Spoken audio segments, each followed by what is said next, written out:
Բարև ձեզ։ Հարգելի բարեկամներ, ես ուզում եմ բոլորիցդ ներողություն խնդրել վերջի 2 շաբաթների իմ բացակայության համար։ Ես իրոք ունեի հարգելի պատճառներ բացակայության համար, չեմ կարող այս պահին ամեն ինչ բացատրել, բայց իրոք ունեի այդ հարգելի պատճառը, պատկերացրեք ինչքան, որ անգամ չկարողացա ժամանակին արձագանքել Գագիկ Ծառուկյանի միջադեպին, որին ես անպայման պետք է արձագանքեի։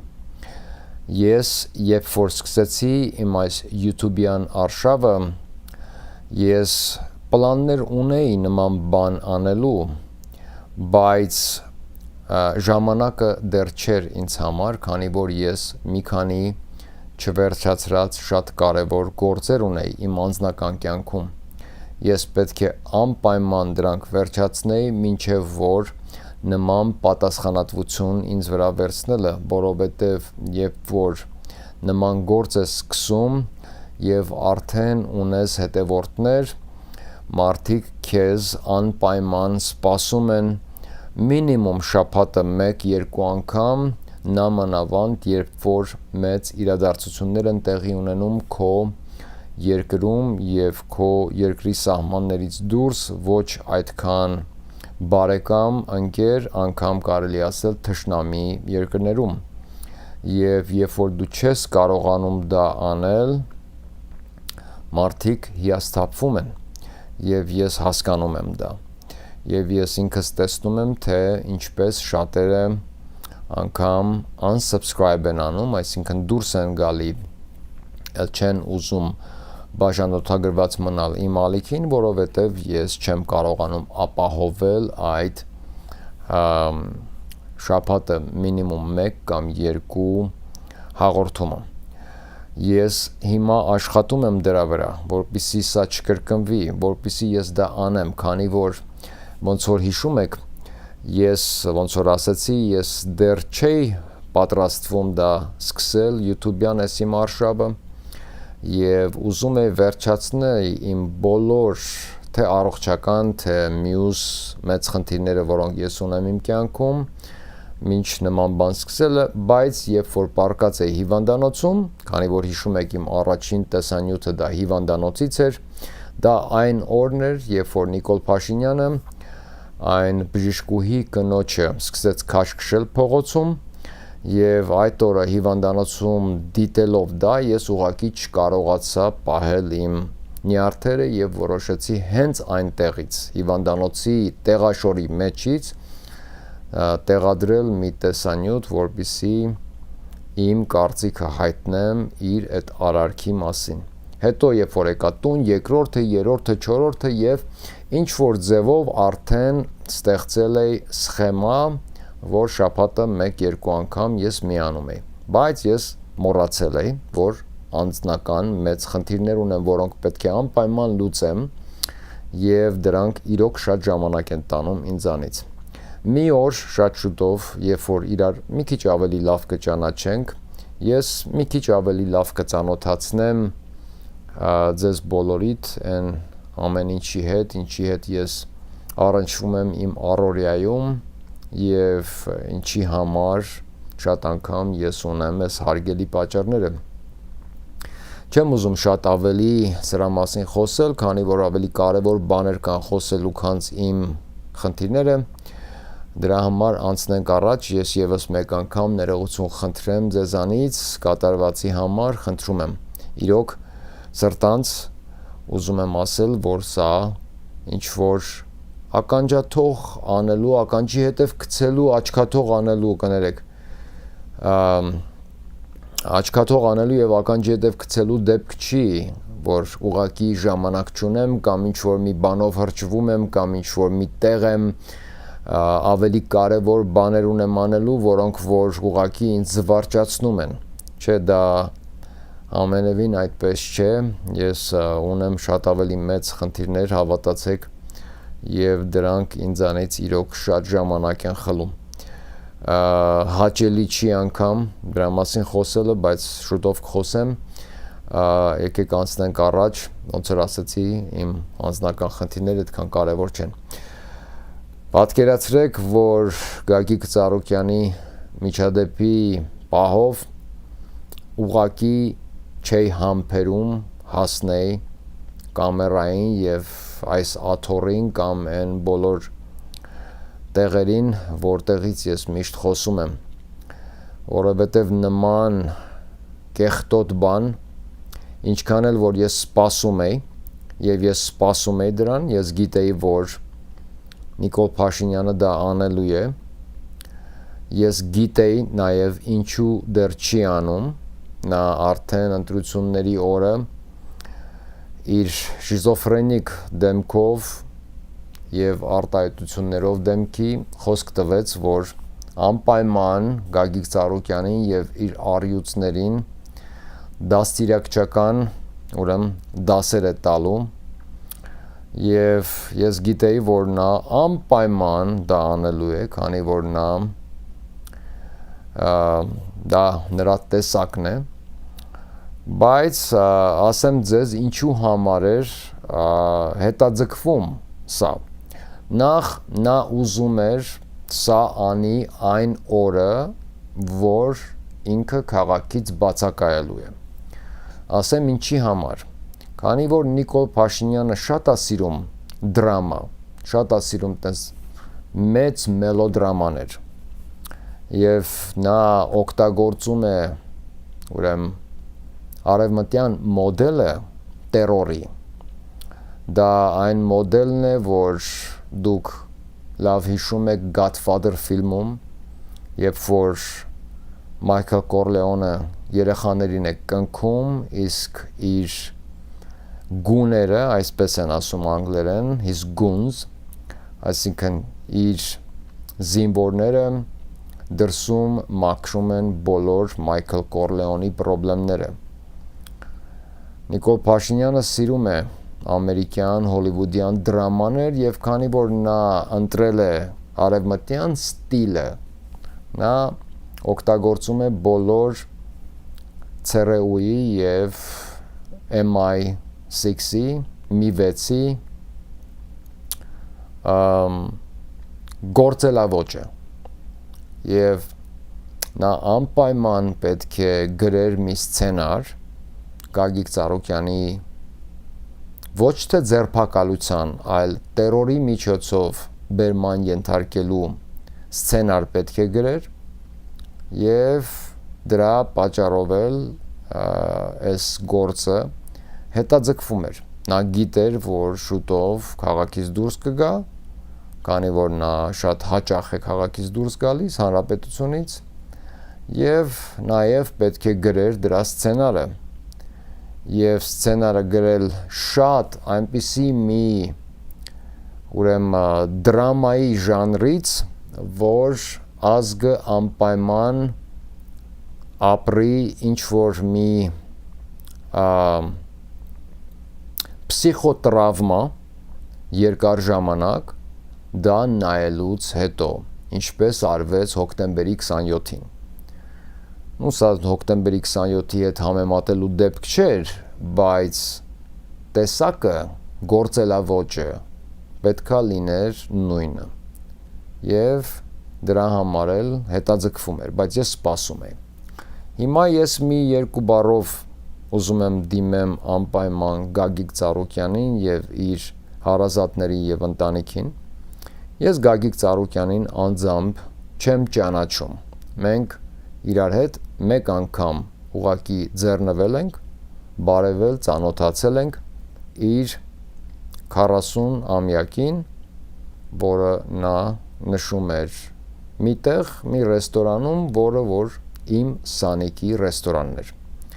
Եվ ուղակի այդ օրը մենք չենք մասնակցել ծնունդին, ուղակի երբ որ եկան հյուրերը որպես ռեստորանի տերերին, նրանք ուղակի բարևեցին եւ ես իմ Սանիկի հետ էի այդ օրը իր ռեստորանում եւ տենց ծանոթացա ուղակի ծանոթանալու բարև անուններ եւ անցանք առաջ, ուրիշ ոչ մի բան։ Ես անձամբ չեմ ճանաչում Գագիկ Ծառուկյանին, բայց Գագիկ Ծառուկյանին անձամբ ճանաչել պետք չի, որպեսզի դու իմանաս ինչ տեսակի անձնավորություն է Գագիկ Ծառուկյանը։ Եվ հասկանալով Գագիկ Ծառուկյանը ինչ տեսակի մարդ է, հասկանալով նրա քաշը, հասկանալով նրա արած գործերը Հայաստանի Հանրապետության սպորտի աշխարհում հազարավոր մեր սպորտսմեններին աշխարհով ուրեմն ուղարկելու, նրանց շահագրգռելու եւ մեդալներ բերելու Հայաստան, դա արդեն ինքն իրենով շատ մեծ գործ էր, շատ մեծ գործ, բայց դա Գագիկ Ծառուկյանի միակ նվաճումը չի։ Գագիկ Ծառուկյանը 80-ական թվականներից ունի նվաճումներ, որոնց մասին ես խոսացել եմ մի քանի անգամ, չեմ ուզում կրկնվել, եւ Գագիկ Ծառուկյանը իրոք մի մարդու տեսակ է, որի ինչ որ երբ որ նրա այս տեսակի մարդու հետ ինչ որ մի բան է լինում, բոլոր հայրենասեր մարդիկ, բոլոր մարդիկ, որոնք սիրում են իրենց երկիրը, պետք է անպայման արձագանքեն։ Շատերը արձագանքել են, շատերը ոչ, իսկ շատերը ինձ նման ուշացած են արձագանքում։ Հարգելի պատճառներով, բայց ես, քանի որ ես ունեմ փոքր ձայն, իմ ձայնը մեծ ձայն չի, ես ունեմ մի քանի հազար ունկնդիր մարդիկ, որոնք հետևում եւ դիտում են իմ տեսանյութերը, ինձ հետ կիսվում են իրենց մտքերով, այսինքն ես ունեմ ձայն եւ պլատֆորմ եւ ես պետք է անպայման հարգելով Գագիկ Ծառուկյանին անպայման արձագանքեի միանգամից, բայց իրոք դրա հնարավորությունը չունեի։ Թեկուզ ուշացած, բայց ես անպայման ուզում եմ արձագանքել այսօր, նախ առաջինը ուզում եմ ներողություն խնդրել Գագիկ Ծառուկյանից եւ իր հարազատներից, ընտանիքի անդամներից, որ ես ուշ եմ արձագանքում, բայց ես արձագանքում եմ եւ պետք է անպայման խոսենք սրա մասին մի քանի բառով։ Այն ինչ որ տեղի ունեցավ, դա իրականում ձերբակալություն չէր, որովհետև երբ որ պետությունը կամ դատախազությունը պետք է ձերբակալի ինչ-որ մարդու, նրան ձերբակալում են կամ կանչում են, եթե Գագիկ Ծառուկյանին կանչեին, ես համոզված եմ 100%-ով, որ Գագիկ Ծառուկյանը անպայման կգնար եւ կներկայանար։ Ոնց որ ասեցի, սա սցենար էր, որը գրվել էր Նիկոլ Փաշինյանի կողմից եւ ամեն ինչ պետք է լիներ այսպես, որպեսզի ոնց որ նորից ասեցի, ազգը ապրի, մեծ մի պսիխո ուրեմն տրավմա, սա հիշվի շատ երկար տարիներ եւ անպայման սրանով նա փորձեց մյուս օլիգարխներին անգամ իր սեփական գրպանի, կողքի գրպանի, վերևի, տակի գրպանի, կոշիկի եւ ուրիշ տեղերի օլիգարխներին անպայման ասի եւ հիշացնի, որ ինքը Նիկոլ Փաշինյանն է։ Ես տեսել եմ իմ կյանքում փոքրահոգի մարդկանց, բայց Նիկոլ Փաշինյանը իրոք աշխարհում երևի ամենամեծ փոքրությունն է։ Սրանով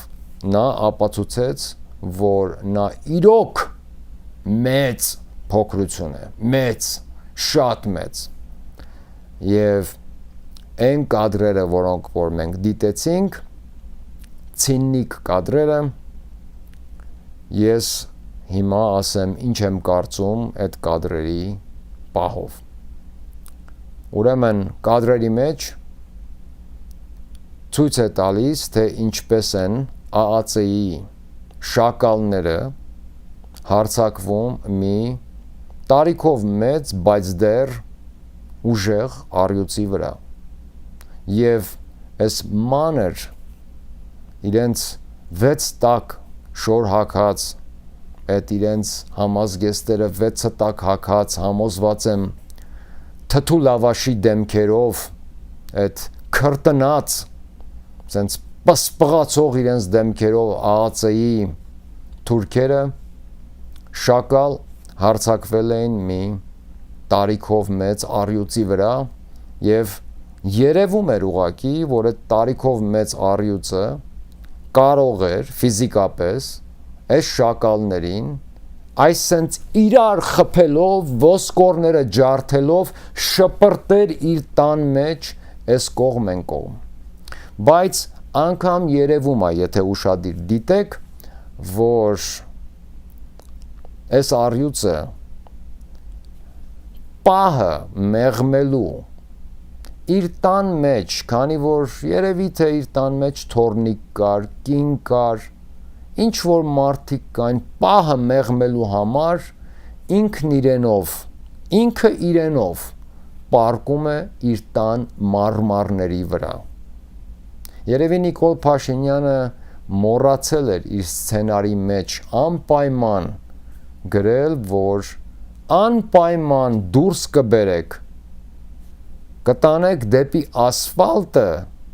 նոր ասֆալտի վրա կծեփեք իր բառապաշարով ասֆալտին։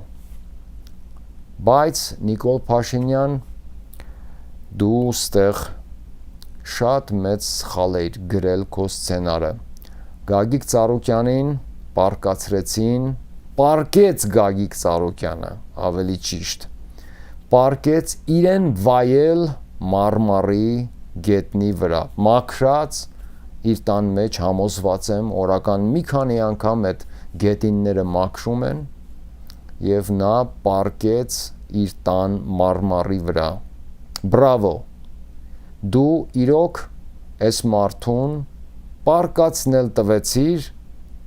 իրեն վայել քարի վրա։ Սա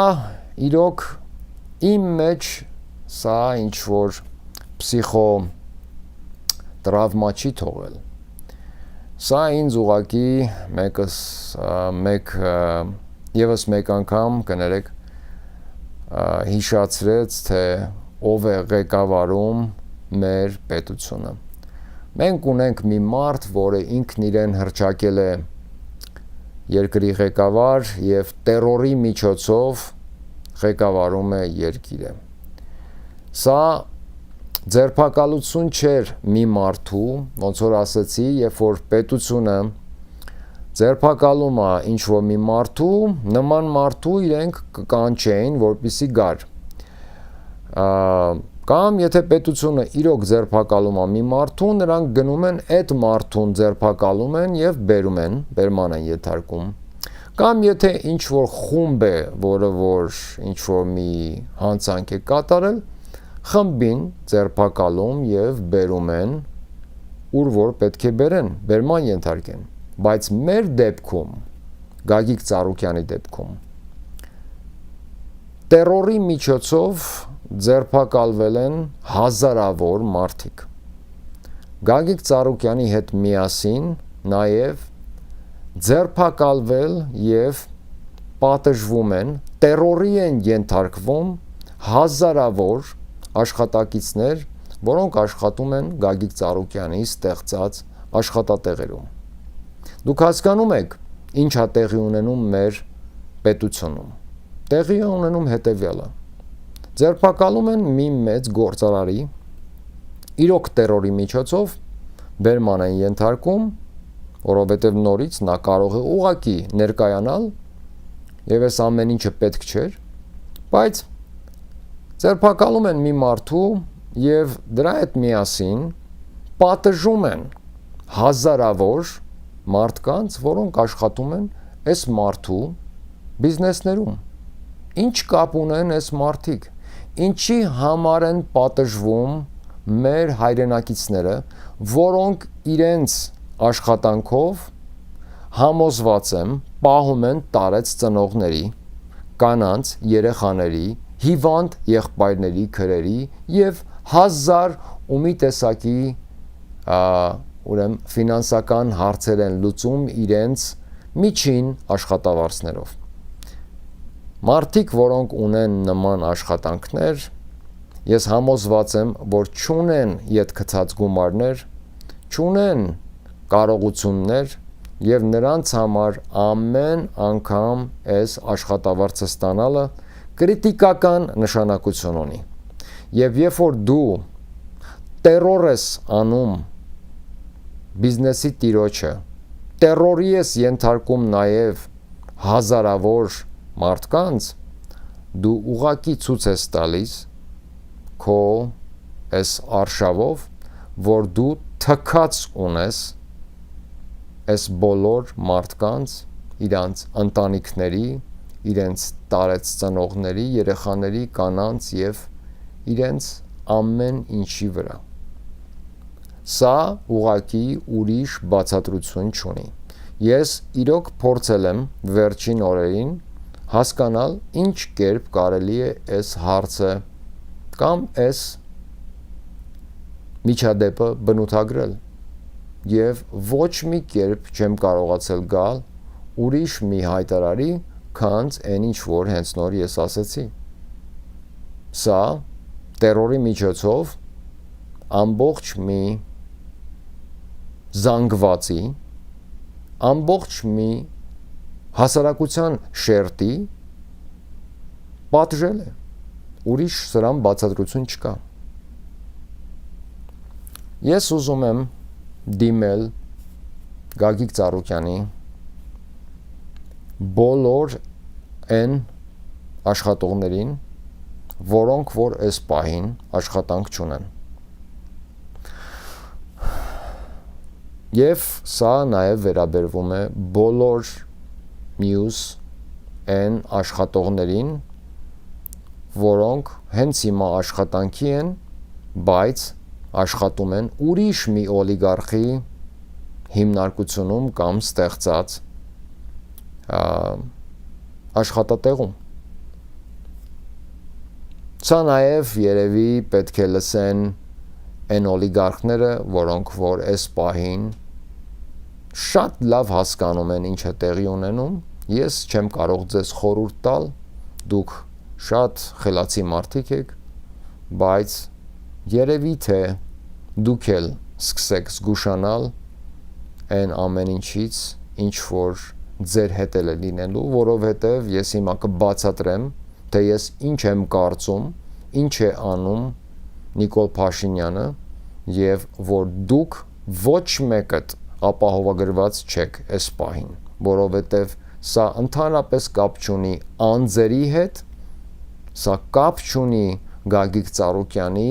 կամ ինչ որ մի ուրիշ անվան հետ, սա կապ ունի այն ճանապարհի հետ, որով մենք գնում ենք դեպի վերջնական անկում եւ մեր հանրապետության փլուզում։ Սա հենց այդ ճանապարհի հետ կապ ունի, սա անձնական ինչ որ անձերի հետ կապված չէ։ Դուք Գագիկ Ծառուկյանի աշխատողներ, որոնք որ հիմա իրենց հիմնարկների դիմացները կանգնած աշխատանք են ուզում եւ պետությանը ուղակի պետությունից պահանջում են, որպեսզի գործարանի կամ մյուս հիմնարկների դռները բացվի, որ իրենք գնան իրենց աշխատանքին։ Դուք չեք գնալու հետ ձեր աշխատանքներին։ Ասեմ ինչու։ Որովհետև մեր պետությունը ուշադիր եք, խնդրում եմ ուշադիր լսեք սա։ Մեր պետությունը Նիկոլ Փաշինյանը տանում է դեպի ֆինանսական կրախի։ Նա մեր պետությունը տանում է դեպի ֆինանսական պարալիզացման։ Մենք կանգնելու ենք պետությունով ֆինանսական այնպիսի կրախի առաջ, որ պետությունը ուղակի իր գոյությունը կորցնի։ Հիմա լսեք բացատրեմ ինչի եմ ես սա կարծում։ Եվ կտեսնեք, որ հենց սա էլ անում են։ Յուրաքանչյուր պետության վարչապետ կամ գլուխ շատ լավ գիտի, թե իր պետությունը որտեղից է սնվում։ Շատ լավ հասկանում է, թե պետության գումարները որտեղից են գալիս։ Նիկոլ Փաշինյանը շատ լավ հասկանում էր, որ մեր պետության գումարների մեծ մասը, մեր երկրի պետական եկամուտների մեծ մասը գալիս է Ռուսաստանից։ Այսինքն, մեր գյուղատնտեսության եւ մեր արտադրության մեծամասնությունը գնում է Ռուսաստան։ Իմանալով իբր թե նա մեր պետությունը տանում է Եվրոպա, որ բաց իրեն ասում են Եվրոպայից, թե մեր ազգին, թե իրեն մարդիկ բաց ձևով բացատրում են, որ մեզ Եվրոպայում ոչ մեկ չի սպասում։ Միևնույն է, քանի որ այն զանգվածը, որը որ հետևում է Նիկոլ Փաշինյանին, կողմնակից է Նիկոլ Փաշինյանին, նրանց համար ռացիոնալ մտածել այդպիսի բան ուղղակի գոյություն չունի։ Եվ նրանց համար, ես ոնց որ ասել եմ առաջներում, նրանք վերնագիր կարդացողներ են։ Այսինքն, մարդիկ, որոնք որ իրենց կարծիքները կազմում են իրենց կյանքում ընդհանրապես, վերնագիր կարդալով, այսինքն, ինչ որ միտեղ կրպակում, միտեղ թերթադրած, անցնելուց կարդում են վերնագիր եւ վերնագրով նրանք ինֆորմացվում են։ Այդքան բան։ Վերնագիրը կարդաց, ընդեղ ասում է Նիկոլ Փաշինյանը ունեցել է մեծ նվաճումներ։ Նիկոլ Փաշինյանի թերթն է, Նիկոլ Փաշինյանն է դա գրել կամ կինը կամ ինչ որ մեկը։ Գրել է վերնագիր մեծ տարերով, մեծ նվաճում Ռուսաստանում։ Տակն է Նիկոլի նկարն է։ Անցնելուց մեր քաղաքացին կարդում է, ասում է ջան Նիկոլ ջան, վարչապետս։ Սրանք մի մարդու տեսակ են, որ ռացիոնալ մտածելակերպ չունեն։ Այս մարդիկ մտածում են իրենց ոտքերի մատերով։ Այսինքն սրանց վրա հիմնվել ընդհանրապես անիմաստ բան է։ Բայց այս մարդիկ ունեն անձնագիր, ձայնի եւ ընտրելու իրավունք։ Այսինքն մարդագլուխ են։ Այսինքն սրանք ոչխարագլուխ են։ Եվ այս մարդիկ հերիքա որ իրանք Նիկոլ Փաշինյանի բերանից կամ ինչ որ մի Ուրսուլա վան դեր Լայնի բերանից լսեն թեկուզ Եվրոպա բառը։ Դրանք վերնագրով կարծիք կազմողներ են հերիքա։ Այսինքն նա քանի որ արդեն խաբել էր իր զանգվածին, որ մենք գնում ենք Եվրոպա, դա արդեն հերիք է։ Ժողովուրդը ուզում է։ Վերջ, դա ժողովուրդն է։ Նիկոլ Փաշինյանի համար իր ընտրողը ժողովուրդն է։ Նիկոլ Փաշինյանի համար գոյություն չունի իր ընտրողից դուրս անգամ մեկ հայ, անգամ մեկ քաղաքացի, նա չի ճանաչում։ Ես չեմ անգամ խոսում իրեն կրիտիկա անող մարդկանց մասին։ Նրանք թշնամիներ են, իմ նման մարդիկ պետք է կանգնեն պատի տակ։ Նա այդպես է տեսնում իմ տեսակին։ Բայց մարդիկ, որոնք անգամ ոչ մի անգամ չեն խոսում քաղաքականությունից, շատ զուսպ են, չեն էլ խառնվում քաղաքականության մեջ, բայց իրենք իրենց մեջ գիտեն եղելությունը եւ գիտեն ինչ է տեղի ունենում։ Եվ նրանք չեն կարողանում տանել Նիկոլ Փաշինյանի անգամ ձայնը։ Այս մարդիկ անգամ որ չեն խոսում, բայց քվյաթերթիկի վրա ուրիշի անունն են գրել գախտնի, որովհետև կան նման մարդիկ շատ կան մեր հանրապետությունում, որոնք չեն խոսում։ Նրանք Ամերիկայում դրանց անվանում են silent majority, silent voters, որը մարդիկ են, որոնք չեն խոսում, բայց գնում սուսիկ-փուսիկ ընտրում են։ Ոչ մեկի չեն ասում, թե իրենք ում են ընտրել։ Դրանցից կան բոլոր պետություններում եւ կան Հայաստանում։ Եվ այս մարդիկ, որ անգամ իրեն կրիտիկա չեն անում, իր համար այս մարդիկ գոյություն չունեն։ Եվ քանի որ իր համար ազգը դա իրեն ընտրողն է, քանի որ այս մարդիկ համաձայն են, որ իրանք Եվրոպա են գնում, դա արդեն իրեն տվել է այնքան իրավունք, ինչքան իրեն պետք էր, որ ինքը ուղակի Ռուսաստանի հետ գնա եւ ջախջախի բոլոր հարաբերությունները։ Ձեր կարծիքով Նիկոլ Փաշինյանը իրոք փորձում է հարաբերությունները լավացնել Ռուսաստանի հետ։ Ոչ։ Նիկոլ Փաշինյանը շատ լավ հասկանում է ինչ է պետք մեր պետությունը ծնկի բերելու ամբողջովին ծնկի բերելու։ Երբ որ Ալիևը Նիկոլ Փաշինյանին ասում է սահմանադրությունը, ասեցիր կփոխեմ սահմանադրությունը, Նիկոլ Փաշինյանը Ալիևին ասում է «Տո սպասի էլի, ես քեզ ավելի լավ բան եմ տալու»։ Ոնց որ այն ժամանակ Ալիևը փորձում էր հաղթեր, հետ վերցներ, չէր կարողանում, եւ Նիկոլ Փաշինյանը իրեն ասեց «Ես քեզ ավելի լավ բան եմ տալու, դու սպասի, դու 3 շրջան ես ուզում կամ 5, ես քեզ ամեն ինչն եմ տալու, մի քիչ համբերի»։ Դրա համար էլ Ալիևը հանգիստ Շուշիում նստած ծիծաղում է Ռուսաստանի եւ բոլորի վրա։ Ալիևը իրեն կորցրել է արդեն, գիտեք ինչի համար։ Նա արդեն իրոք Ալիևը իրոք եուֆորիայի մեջ է։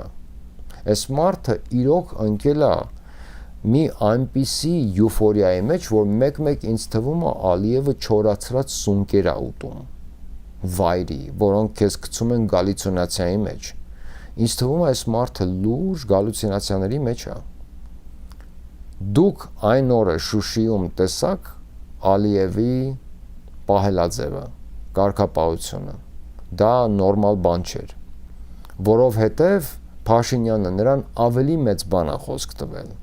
Դու Արցվաշեն ես ուզում, ինչ ես խոսում, ես քեզ ամբողջ Հայաստանն եմ տալու։ Նիկոլ Փաշինյանը ռեցեպտը շատ լավ գիտի, թե ոնց է ամբողջ Հայաստանը բերելու կանգնացնելու ֆինանսական այնպիսի կռախի առաջ, որ պետությունը պարտքերի տակ, պետությունը ամբողջ իր արտադրությունով, քարուքան դեղած աշխատատեղերով, ամբողջ պետությունը իր կալվածքով, ունեցվածքով, իր ամեն ինչով կանգնի այնպիսի կռախի առաջ, որ Ադրբեջանը որպես բարեկամ պետություն, բարեկամ առաջարկի մեր բոլոր պարտքերը մարել։ Եվ համոզված եմ, որ Նիկոլ Փաշինյանը կասի տեսեք ինչ լավ հարևան եւ բարեկամներ ունենք մենք Ադրբեջանից, 500,000 ադրբեջանցի, ոչ թե 300, կգան Հայաստան եւ Հայաստանի պարտքերը, այն պարտքերը, որոնք հավաքվում են պետության վրա, ձեզ վարդեվարներ, նոր տարվա տոնածառներ, մեծ համերգներ, դուք տրնգի պարելով գնում եք դեպի կռախ։ Գիտեք ինչ, պետությունը ժողովրդին նայում է որպես ոնց որ ծնողը նայում է երեխային։ Իրոք դա այդպես է։ Պետությունները ժողովրդներին նայում են որպես երեխաներ։ Ծնողները նայում են որպես իրենց երեխաներին։ Սրանք նույն ուրեմն հարաբերական իմաստուն են։ Եվ պետությունը ինձ նման մարդկանց, որոնք որ տեսնում եւ վերցնում են այդ ռիսկը եւ խոսում են մեզ նման մարդկանց նայում է որպես ավելի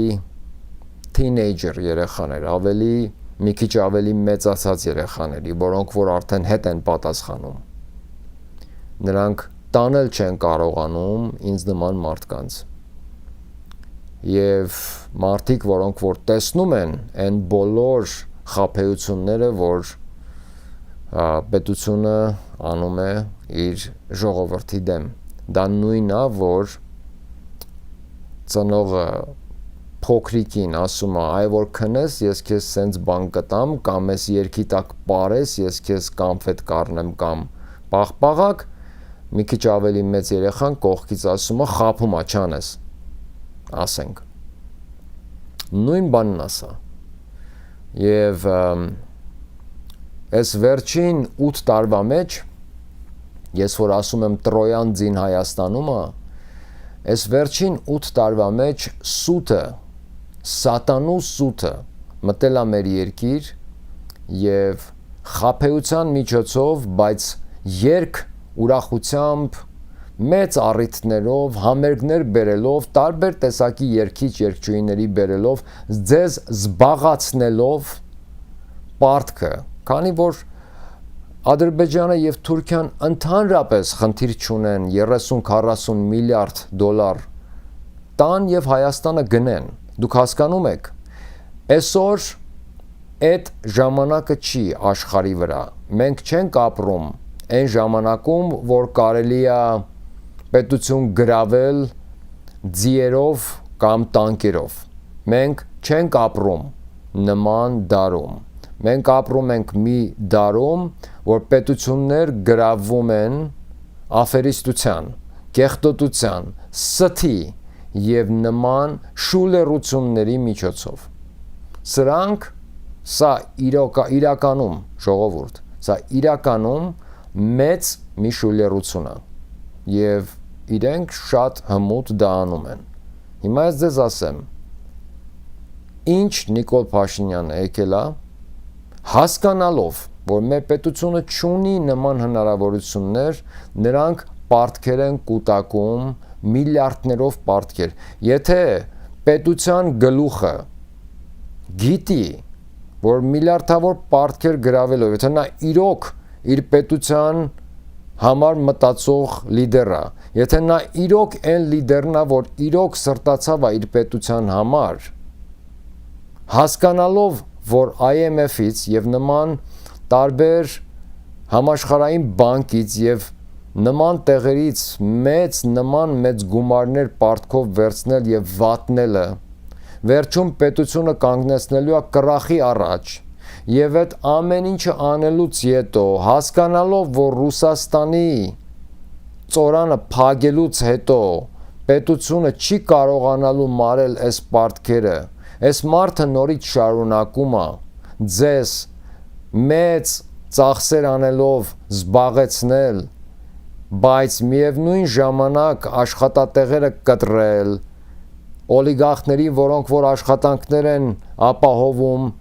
տերոր անել եւ բերել, բանտ նստացնել, այն մարդկանց, որոնք որ երկրին օգնում են, նրանց ոտքը կտրել Հայաստանից, Սփյուռքին, որը որ պահում էր Հայաստանը ամեն կերպ կտրել Հայաստանից, այնպես անել, որպեսզի երկիր ինվեստիցիաներ չգան, այս ամեն ինչը ուղղակի մի բացատրություն եւ թարգմանություն ունի։ Երկրի լիդերը հասկանալով, իմանալով եւ հաշվարկված երկիրը տանում է դեպի ֆինանսական կռախի։ Դուք ոչ մեկը չեք գնալու ձեր աշխատանքի վայրերը։ Այն ինչ որ դուք ունեիք մինչև Գագիկ Ծառուկյանին տերորի ենթարկելը չի լինելու էլ։ Ես չեմ ուզում ձեզ հիասթափեցնել, բայց դա իրականությունն է։ Դուք պետք է կամ կտրուկ քայլերի դիմեք, որպեսզի ձեր աշխատանքը ետ բերեք, կամ դուք մնալու եք առանց աշխատանք։ Ես ոչ մեկի կոչ չեմ անում, ոչ մի տեսակի անօրեն բան անելու, ոչ մի դեպքում։ Ուզում եմ, որպեսզի ճիշտ հասկանաք, որպեսզի պետությունը նաև հանկարծ չփորձի իմ նկատմամբ ինչ որ մի բան անել, որովհետև նրանք արդեն պատրաստ են նման բան անել, մի քանի արդեն ինդիկատորներ կան, որ ինչ որ մեկին դուր չի գալիս այն ինչ որ ես ասում եմ։ Մի քանի բաներ արդեն եղել են եւ արդեն տեսնում եմ ինչա կատարվում, բայց ուզում եմ անպայման ասել, որ ձեր աշխատանքները ետ չեն գալու։ Ուղղակի կանգնելով գործարանների առաջ դուք ձեր աշխատանքները ետ չեք բերելու։ Ձեր աշխատանքների ետ բերման բանալին դա վարչապետի նստավայրն է։ Նա է մարդը, որը իրեն անօրեն ձևով համարում է վարչապետ, քանի որ այս պահին դեռ կա գերպետություն, որ չի ճանաչում Նիկոլ Փաշինյանի ընտրությունները որպես լեգիտիմ։ Նաև ես զարմանում եմ Ռուսաստանի վրա, որ անգամ Միշուստինի մակարդակով նրան ընդունեցին։ Ես մի քանի տարբեր քննադատություններ ունեմ անելու Ռուսաստանի հասցեին այսօր եւ անպայման չեմ մոռանա, անպայման կանեմ, բայց ձեր աշխատանքի, ձեր, այսինքն աշխատավարձը գտնվում է վարչապետի նստավայրում։ Եթե պետությունը ձեզ կտրել է աշխատանքից, պետությունը պարտավոր է ձեր աշխատավարձները տալու։ Եթե մենք դեմոկրատիայի բաստիոնն ենք այլևս, ուրեմն դուք պետքա ստանաք unemployment։ Երբ որ Ամերիկայում, որը որ մոդելն է մեր երկրի այսօր, երբ որ Ամերիկայում մարդը աշխատանքից ազատվում է, ոչ էլ պետության պատճառով, այլ ուղղակի մարդը աշխատանքից ազատվում է հենց այդ բիզնեսի պատճառով, բիզնեսը մարդուն ասում եմ, ես քո կարիքը էլ չունեմ։ Unemployment-ը այդպիսի օֆիս կա, այսինքն ոչ աշխատողների կուսակցություն կա, այդպիսի դեպարտամենտ։ Այդ մարդուն շաբաթը $500 փող է տալիս, որ այդ մարդը, մինչև այդ մարդը աշխատանք ճարի։ Պետությունը ձեզ կտրել է աշխատավարձից։ Առանց ոչ մի դիմում, առանց գոնե 2 շաբաթվա ձեզ head start, այսինքն գոնե ասեն 2 շաբաթվա, ինչ որ 2 շաբաթ ձեզ նոթիս տային, 2 շաբաթ ձեզ տեղեկանք տային, ասեն 2 շաբաթ հետո դուք աշխատանք չեք ունենալու։ Նման բան էլ չեն արել, այսինքն պետությունը ձեզ հացից կտրել է։ Գնալ ուղակի կանգնել ձեր գործարանների դիմաց Կորեայի որբերի նման ոչ մի բան չի փոխվելու։ Ես չեմ ուզում ձեզ համեմատել ոչ մեկի հետ, ես շատ վատ եմ զգում ձեր դրության համար, իրոք շատ վատ։ Եվ տեսնում եմ տղամարդկանց, որոնք որ ընտանիք պետքա պահեն, տեսնում եմ ձեր դեմքերը, տեսնում եմ ձեր դեմքերի տագնապը, ձեր աչքերի մեջի տագնապը, հասկանում եմ ձեր վիճակը, մի ուրիշ ձև եմ հասկանում, բայց ժողովուրդ պետքա սկսեք մի քիչ ավելի խելացի լինել այս հարցերում։ Չեք կարող գնաք կանգնեք շենքի տակ, որը որ փակ է, ոչ մի բան չի փոխվելու։ Ով է արել սա։ Դուք պետքա գնաք այդ մարդու մոտ։ Գնացեք բոլորով։ Գագիկ Ծառուկյանը ուներ հազարավոր աշխատողներ։ Ճիշտ է։ Հազարավոր մարդիկ։ Դուք ձեր կանանց եւ եթե ունեք չափահաս երեխաներ, չափահաս երեխաների այն մարդկանց, որոնց որ դուք այդ աշխատավարձով պահում եք, բոլորով իրար հետ դուք պետքա մասնակցեք միտինգների։ Դուք պետքա կազմակերպեք միտինգներ, պահանջեք ձեր աշխատավարձները պետությունից, ոչ թե Գագիկ Ծառուկյանից։ Սա ձերբակալություն չէր Գագիկ Ծառուկյանի։ Սա տերոր էր մի ամբողջ հասարակության մի ամբողջ շերտի։ Գագիկ Ծառուկյանի աշխատողները, Գագիկ Ծառուկյանի մենեջերները, Գագիկ Ծառուկյանի կողքերը, այսինքն սա ով որ այս մարդու օրբիտում կար, ով որ այս մարդու օրբիտում կար, լավ է որ չեն տարել աղջիկներին, դստրերին եւ փոքր երեխաներին։ Ես սրանից դա էլ եմ սպասում այս ցինիկից։ Կենթանիների պահով կներեք, հա, մի կում սուրճ խմեմ։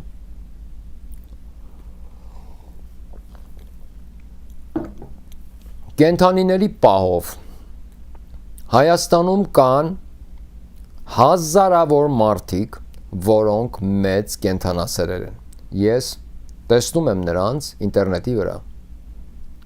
Դուք պետք է բոլորով իրար հետ կենդանիների պահպանության համար բոլորով իրար հետ գնայք նույն հասցեով եւ տերորի ենթարկեիք այդ նույն հասցեին, որը որ այդ կենդանիներին այդպիսի տերորի ենթարկեց։ Նա այս մեծ փոքրությունը ուղղակի ուզում էր ասել, որ ինքը առյուծներից ավելի ուժեղ է, ինքը կքնացնի առյուծներին եւ կսպանի նրանց։ Նման փոքրություն ուղղակի աշխարհի վրա սենց բան, նման տառականի հոգով մարդ, ուղղակի սա մի ուրիշ միջադեպ է, սա մի ուրիշ բան է, նման բան գոյություն չունի ուղղակի։ Դուք կենդանասերերով պետք է բոլորով մի մարդու նման հավաքվեիք, որովհետև դա իրականում ինչ որ մենք տեսանք, դա animal abuser, անգլերենով դրան ասում են animal abuse, դա իրոք animal abuser։ Եվ Նիկոլ Փաշինյանը անգամ դա ցույց տվեց, որ նա դրան էլ է ընդունակ։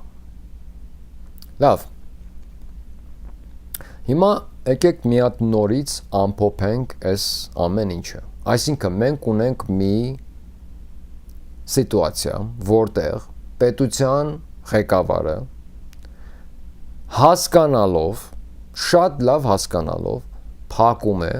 միակ դուռը, որտեղից պետությունը սնվում է, Ռուսաստանի Դաշնություն։ Նա հասկանում էր շատ լավ, նա շատ լավ գիտեր, որ նման բանի դեպքում, որ նա այսպիսի դիրք բռնի Ռուսաստանի դեմ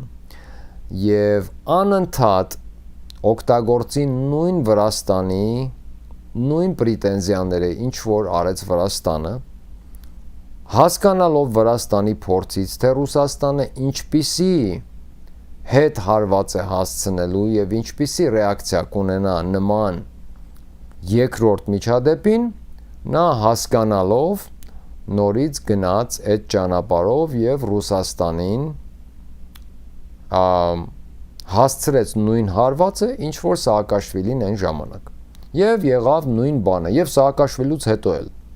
եղավ նույն բանը, Ռուսաստանը միշտ տալիս է նույն տեսակի պատասխաններ։ Նա գիտեր շատ լավ, որ եթե դա անի, Ռուսաստանը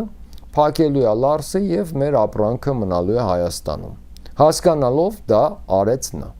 Նա կարող էր չէ ժամանակի ընթացքում ավելի մեղմ կամ ուրիշ մի պլան B-ով աներ, այն ինչ որ անում էր, ինչ որ փորձում էր անել, եթե դա իրոք դա էր նրա ուրեմն պլանը, եթե դա իրոք այդպես էր, որ Հայաստանը պետք է գնա դեպի թեքվի դեպի Եվրոպա, վեկտոր ենք փոխում եւ եթե դա էր իրականում, նա դա կարող էր անել շատ ավելի դիվանագիտորեն եւ շատ ժամանակի ընթացքում կամած, չէ, նա հասկանալով արեց այն, ինչ որ իրեն պետք էր, որ Ռուսաստանը փակի ճանապարհը։ Սա ինչ որ հասկացեք, խնդրում եմ, սա չի արվել դրա համար, որ մենք գնում ենք Եվրոպա, չի արվել դրա համար։ Սա արվել է հատուկ նրա համար, որպեսզի Ռուսաստանը փակի, որպեսզի մեր գյուղատնտեսությունը կանգնի կռախի առաջ։ Հիմա նա Գագիկ Ծառուկյանի, եկեք մի հատ մտածենք, լավ, Գագիկ Ծառուկյանին բռնում ես, տանում ես տերորի ենթարկելով, տանում ես, նստացնում ես 2 ամսով առանց պատճառ։ Գագիկ Ծառուկյանի հիմնարկներում, բիզնեսներում, մեգա բիզնեսներում, կազինոյում կլինի, որտեղ ուզում ա լինի, ինչի համար ես մարդկանց քո երկրի, դու այդ երկրի լիդերն ես, երկրի լիդերը պետքա մտածի երկրի մասին, երկրի լիդերը պետքա այնպես անի, որպեսզի մեկ աշխատանք անգամ հանկարծ չպակասի այդ երկրից, չէ, պետքա այդպես լինի օրենքով,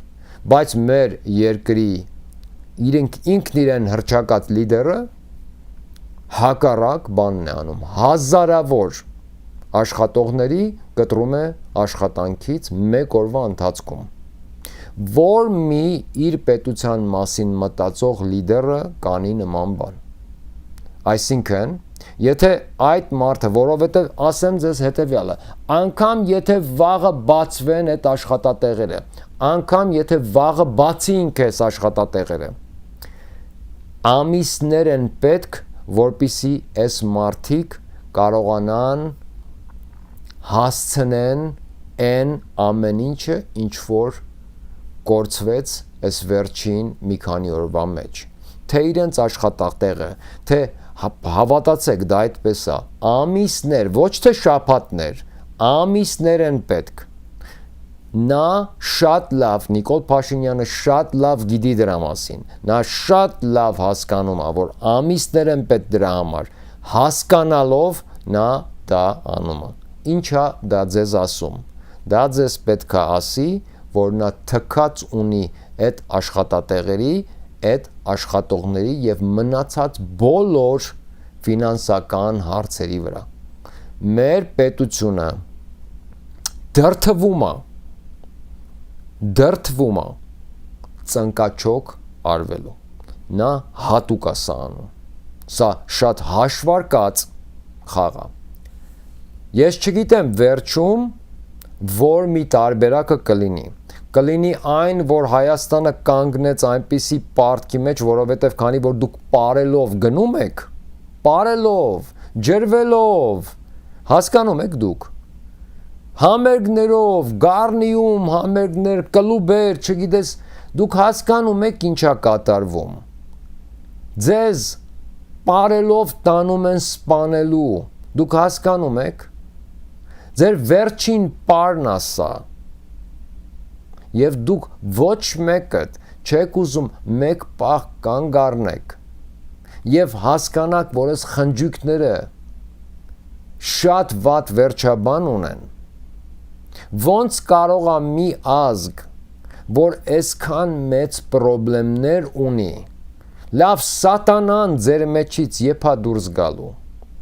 սա այնքան սատանայական է, ես չեմ կարող ձեզ նկարագրել ինչ եմ ես տեսնում, դուք հասկանում եք, ես շատ լավ տեսնում եմ, որ ես շատ տարբեր պատկեր եմ տեսնում մարդկանցից, մեծամասնությունից, ես շատ լավ, ես որ նայում եմ մի նկարի, ես չեմ տեսնում պարող մարդկանց, ես երբ որ նայում եմ հրապարակում հրճվող մարդկանց, ես գիտեք ինչ եմ տեսնում, իրականում եմ ձեզ ասում, և շատ մարդկանց կարող է շատ ինչ-որ տեղ, չգիտեմ, սխալ հասկանաք իմ ասածը, բայց ես իրականում հրապարակում տեսնում եմ լիզարդների, այսինքն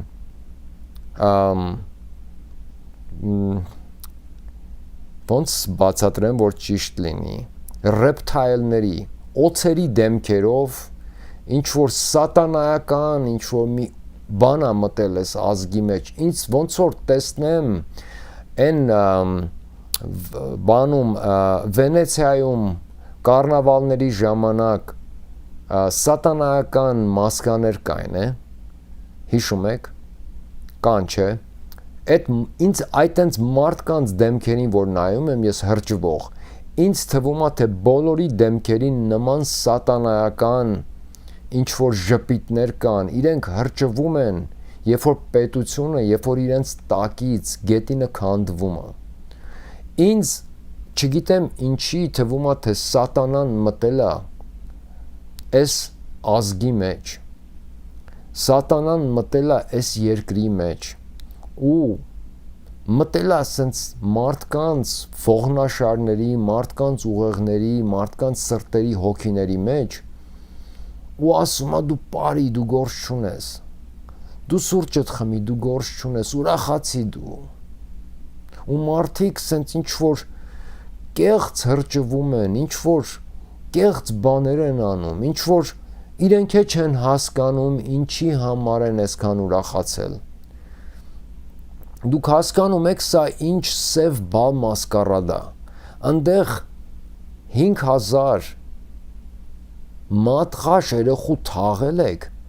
մի կիլոմետր էս կողմ տրնգեք պարում ամբողջ ազգով, հասկացող մասան, ցավող մասան կողքից նստած կամ կանգնած կամ անցնում նայում ասում է լավ Աստված եպես երկրի մեջից դուրս եկավ, Աստված եկեղեցին եպես մարդկանց մեջից դուրս եկավ, ինչի՞ է սենց սատանան մտել էս մարդկանց մեջ։ 2020 թվականին, երբ որ մենք պատերազմը տարվեցինք, որ ես գիտեի, որ մենք տարվում ենք, այդ տարի նախ ես արդեն պատմել եմ, որ ես ասեցի, ոչ թե ասեցի, այլ ուղղակի անում էի ես դա, ոչ մեկի չասեցի, ես ինձ ասեցի ինքս ինձ մեջ և սկսեցի չսափրվել, ու ուղղակի այդ բոլոր մեր երիտասարդների համար ես իմ մեջ իմ սուգը պահելու համար, ես իրոք հիշում եմ այդ երեխեքից բոլորի բոլորի դեմքերը, որոնց որ ցույց են տվել Facebook-ի վրա,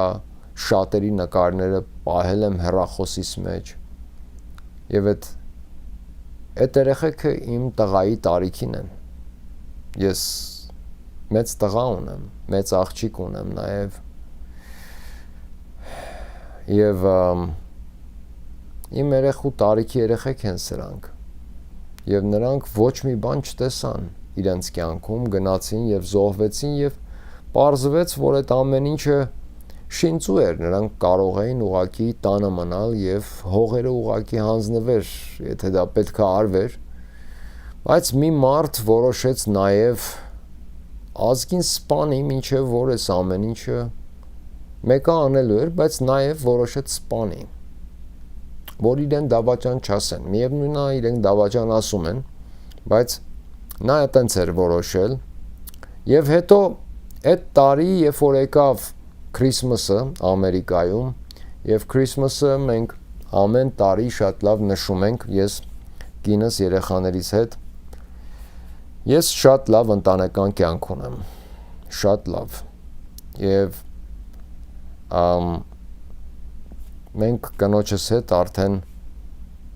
20 տարի ամուսնացած ենք և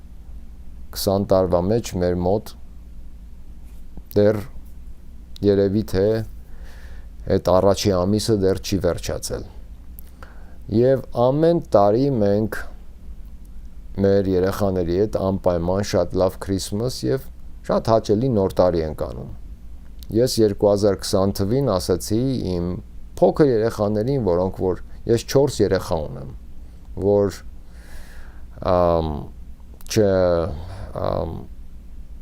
չէին հասկանա, այդ տարիքի երեխան չի կարող հասկանալ, հասկանում եք, այդ տարիքում արդեն շատ փոքր էին դեռ, այսինքն փոքր աղջիկս այդ ժամանակ, հիմա 16 է, այդ ժամանակ ինչքան էր, 10 տարեկան, իսկ փոքր տղաս, ես 2 տղա, 2 աղջիկ ունեմ, իսկ փոքր տղաս 3 էր ծնունդը, 3 եղավ 12 տարեկան, հիմա այդ ժամանակ, այսինքն 6 տարեկան էր, դե գնա այդ տարիքի երեխաներին բացատրի ինչի համար մենք այս տարի նոր տարի չենք անելու, կինս չէր ուզում այդպես, բայց համաձայնվեց, որովհետև տեսավ, որ ես ոչ Քրիսմաս եմ անում, ոչ նոր տարի, ես չեմ անելու դա, բայց ես նոր տարվա երեկոն, երբ որ եկավ, ես ժամը 10-ին ուզում էի գնայի քնելու, կինս եկավ և բերեց իր հեռախոսը և ասեց, մենք նոր տարի չենք անում այս տարի և ես խնդիր չունեմ, դու տենց ես որոշել, խնդիր չկա, բայց ես ուզում եմ տեսնես սա, Երևանում ռեստորաններում տեղ չկա, նայի, որ երևի դու շատ հազվադեպ մարդ ես, որ նման բան է անում, ես նայեցի ճիշտն ասած, մեջս ասեցի դե լավ է երևի խաբում են, բայց ես մեջս գիտեի, որ այդպես չի, ես լավ հասկանում էի ինչա կատարվում, ես գնացի քնելու, իրենք արթուն մնացին, կինս երեխաներիս հետ արթուն մնացին և մինչև տնդ ժամը 1-ը մնացել էին արթուն, հետո քնել էին։ Եկավ 21 թիվը։ 21 թվին մինչև նոր տարին ես նորից հիշացրեցի, որ մենք այս տարի նոր տարի չենք անելու, ես ազնվությամբ եմ ասում ձեզ։ 21 թվին նորից նույն պատմությունը եւ կինս նորից եկավ, այդ օրը արդեն առավոտից ինձ ցույց էր տալիս, որ նայի Հայաստանում նորից ռեստորաններում տեղ չկա, Լոս Անջելեսում ռեստորաններում տեղ չկա, բոլորը քեֆ են անում, բոլորը ուրախանում են, մենք նորից նոր տարի չենք անելու։ Մենք մեր նոր տարիները նշում ենք միշտ համարյա նույն մարդկանցով եւ այդ տարի, քանի որ ես չէի գնալու իմ ընկերների եւ հարազատների այդ խումբը նորից չհավաքվեցին 21 թվականին, նորից կինս ինձ ցույց տվեց դա, ես ժամը 12-ը մինչև մնացի այս տարի, ուղակի բասկաթոռի վրա նստած, երբ որ Նյու Յորքում հաշվում էին այդ նոր տարին, նայեցինք դա, բան, տենց մեր մոտ էլ խփեց, ես գնացի քնելու։ Նոր տարին երբ որ անցավ, իմ կինը տենց բնավորություն ունի, ինքը այդ պահին ոչ մի բան չի ասում ինձ։ Հետո տենց շատ դիվանագիտորեն կամաց ասում է։ Դրա համար մենք այսքան երկար ամուսնացած ենք իրար հետ ու խնդիր չունենք իրար հետ։ Մեր երեխաները դեռ ոչ մի անգամ բարձր ձայնով չեն լսել մեզ խոսելուց։ Նման բան չի եղել։ Իրենք չեն տեսել իրենց պապան, մաման իրար հետ չխոսեն։ Ասեց խնդրում եմ էլի գոնե 22 թվին նոր տարի անենք։ Սենց չի կարելի, ամեն տարի երեխեքը նոր տարի չեն տնում, Քրիսմաս չեն տեսնում, ես ինչ ես անում։ Հասկանում եմ սուք ես անում, բայց ազգը սուք չի անում։ Դու միակ սուքարողն ես, համոզված եմ, անգամ այդ երեխաների տները ինչ որ մի թեթև գոնե սեղան դնում են, հիշում են իրենց անցավորին, իրենց դու ընդհանրապես գնում պարկում քնում ես, սա մի քիչ շատ է։ Ես ասացի լավ, ու անցանք առաջ ու հետո գնացի մտածեցի, որ ես ուղակի ազգի մեջ սատանա եմ մտել։ Ես չեմ պատկերացնում, ոնց կարող է պատահի ազգը 5000 երեխա կորցնի։ Ազգը երկրի լիարդը կորցնի։ Դա մեր մարմնի մեջ մեր լիարդն էր։ Մեր լիարդը կորցրել ենք։ Ու տրնգի տակը սենց սա ուղղակի չլսված բան է։ Հայը, սենց հայը ուրեմն 22 թվին ես իմ նոր տարին արեցի։ Ոչ շատ ճոխ, բայց արեցի։ Եվ հիմա ես իմ նոր տարիները անում եմ։ Բայց ամեն նոր տարուն հիշում եմ այդ նոր տարին, որ 20 թվին Երևանում ռեստորաններում տեղ չկար։ Սա անընդունելի է ուղղակի։ Անընդունելի։ Ես նորից եմ ասում, ես տեսնում եմ սատանայի դեմքերով հրճվող երիտասարդություն, սատանայի դեմքերով հրճվող ինչ-որ մարդկանց։ Մենք երկիր ենք կորցնում, մենք պետություն ենք կորցնում, պետականություն ենք կորցնում, մենք չենք կարողանալու սա ետ բերենք։ Խնդրում եմ ուշքի եկեք։ Մեր պետությունը պլանավորված, ոնց որ պատերազմը պլանավորված, պայմանավորված, տարան պատերազմը եւ տանուլ տվեցին 5000 երեխայի գլուխ ուտելով, նույն ձևով ձեր բոլորի աշխատատեղերը, ձեր բոլորի այգիները, ծառերը, ձեր արտադրությունները, այս ամեն ինչը sacrifice արվում, այսինքն մատաղ արվում բալին, սատանուն, հասկանում եք, այս ամեն ինչը նա պետությունը տալու է, բայց ձեզ հետ նա վերացնում, որպիսի դուք ոչ մեկդ, ոչ ֆինանսապես, որպիսի դուք ուրիշ ճանապարհ չունենաք, որպեսզի դուք ուրիշ տարբերակ չունենաք, որպեսզի չկարողանաք խոսեք անգամ, որպեսզի այնպիսի մի սիտուացիայի մեջ լինեք, որ ասեք Ադրբեջանն ա ուզում պարտքը փակի, թո փակի։ Դուք հասկանում եք, կամ դա է լինելու, որ այնպիսի մի հատ գումար 30-40 միլիարդ այնց գումարի տակ ընկնի Հայաստանի Հանրապետությունը, որ նման գումար փակել է, եթե անգամ Ռուսաստանը ամբողջ կամ Եվրոպան մեր ամբողջ արտադրությունը գնի, մենք չենք փակելու այդ պարտքը։ Մի գնացեք մասնակցեք այս բոլոր այս խանդավառություններին, այս հիմարություններին, լսեք։ Եթե դուք 1-2 անգամ հրաժարվեք այս բաներին գնալուց, մասնակցելուց, նրանք էլ չեն կազմակերպի, այս պարտքը ձեր կաշվից է դուրս գալու։ Լավ, այսքան մարդ չի կարող սեղանի կամ ինչ որ տրնգի պարելու կարոտ լինի, սոված լինի։ Դուք հասկանում եք։ Չի կարելի այսքան սոված լինել։ Մի քիչ պետքա աչքաբաց լինի մարդ։ Լավ, ինչքան կարելի է ձեզ հիմարի տեղ դնել։ Ոնց որ ասեցի, պետության եւ ժողովրդի հարաբերակցությունը դա ծնողի ու երեխայի նույն բանն է։ Լավ,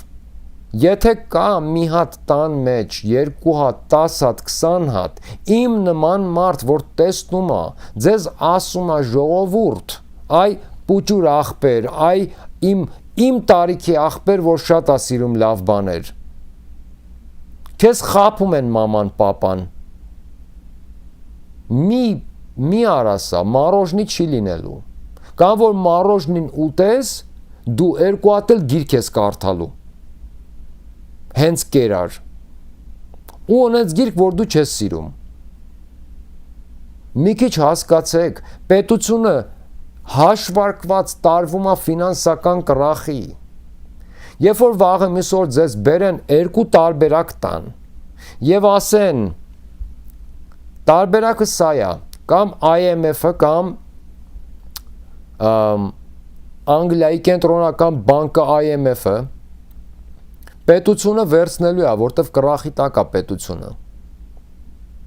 Ոչ մեկը աշխատանք չունեք, բոլորդ ֆինանսապես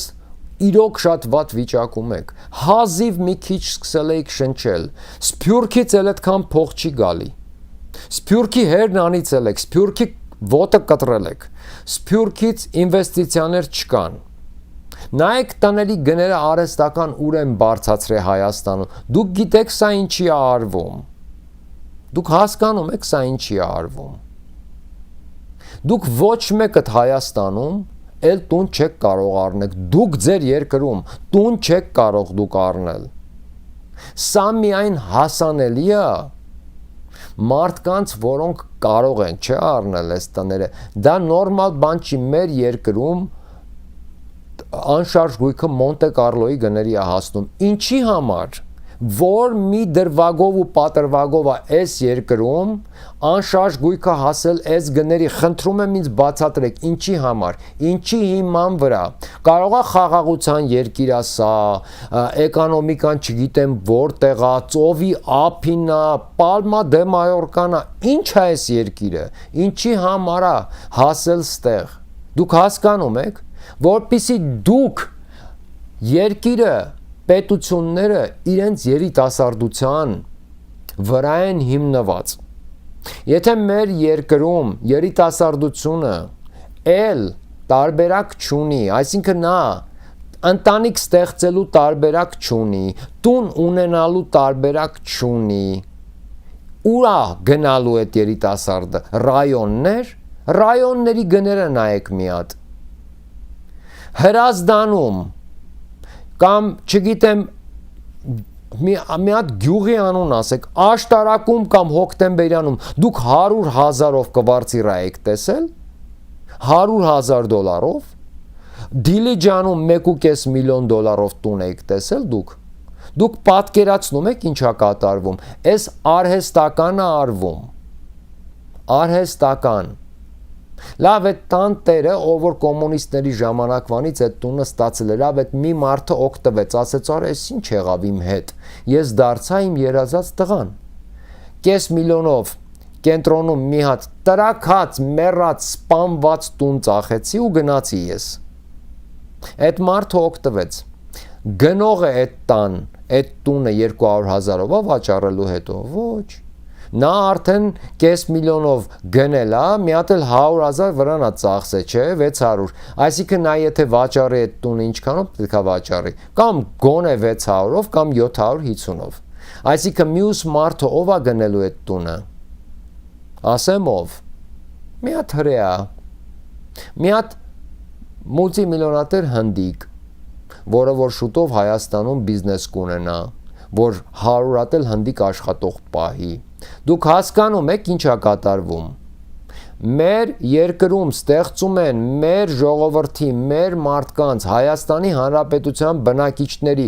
Նիկոլի կոնտինգենտ հենց ձեզ համար։ Այնպիսի սիտուացիա, որ դուք խնդրեք այդտեղից գնաք, խնդրեք։ Այնպիսի մի սիտուացիա, որ դուք տարբերակ չունենաք, վաղը կորցնեք այդ ձեր բանկերում թողած բոլոր անշարժ գույքերը, կորցնեք ձեր մեքենաները, կորցնեք ձեր այդ գյուղատնտեսական բիզնեսները, պահածոների կոմբինատ, ինչ որ սարքում ստեղծում եք, ինչ որ պատրաստում եք, կորցնեք այս ամեն ինչը, որովհետև դուք ուր եք վաճառելու սա ծաղիկների ջերմոցներն ու մնացածները, դուք պարտքերի տակ ճռալու եք, ուրիշ մեկը, ուրիշ երկրից գալու է, այդ տունն էլ, այդ բիզնեսն էլ առնի, դուք այդ գումարը վերցնելու եք երևի թե երկրից դուրս գաք։ Դուք հասկանում եք ինչ է կատարվում։ Հիմա պարելով դուք գնում եք դեպի ձեր վերջաբանը։ Լավ, սենց ինչքան կարելի է շարունակել սա։ Ես մի տեսանյութում չեմ ուզում նաև խոսալ ընդդիմության մասին, խոսել տարբեր չեմ ուզում, որովհետև շատ է երկարում եւ հետո ինձ